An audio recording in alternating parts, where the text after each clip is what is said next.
Since when did it become political to want people to die less at the hands of our taxpayer-funded police? That's what Black Lives Matter is about, after all.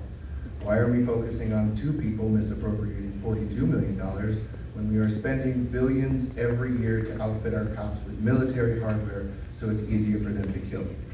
Why care about protesters using their freedom of speech when those who fly the Let's Go Brandon flag are being indicted for causing an insurrection in our nation's capital with the intended goal of murdering our legally elected representatives?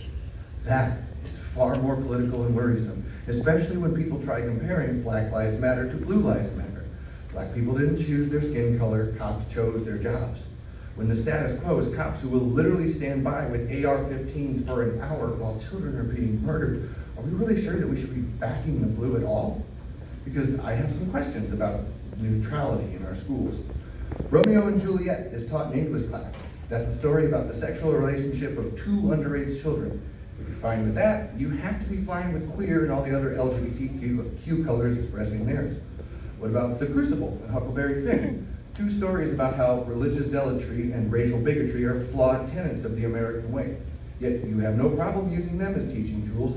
Nazism and the slave trade are discussed in history and social studies class. Those are inherently political topics about the atrocities committed by human beings. If you allow that to be taught, then you can talk about Black Lives Matter aloud. And what happens when the day comes that Black Lives Matter protests become a part of the history books? You gloss over it because you don't want to upset the children we already made learn about the Holocaust?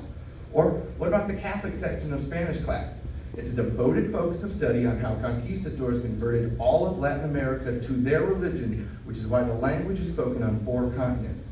How about the class field trip the 8th graders take to see the Basilica in Dyersville? It is an absolutely beautiful monument of architecture, but by your claims of neutrality, it shouldn't be broached, let alone focused on. And while we're at it, let's take the sex education out of health class, because we wouldn't want kids getting any ideas that they hadn't already learned from TV, TikTok, or their peers. You know, children are going to talk in the halls, and this very discussion will be at the forefront of their minds from here on out. Are you going to help the children who have already been bullied for who they are? Or are you going to give free rein to the children who want to bully anyone that doesn't fit in line with their comfort? I have walked these halls, and I have watched teachers turn a blind eye to who I am and let me be abused because of what I was. Will you continue to ignore the horror your students already suffer, or will you decide to protect those who need help from the bullies in our own community? Everyone here is currently paying $5 million to the family of Drew Edwards because our police force murdered him. Where do you want to be in a textbook? Time's up.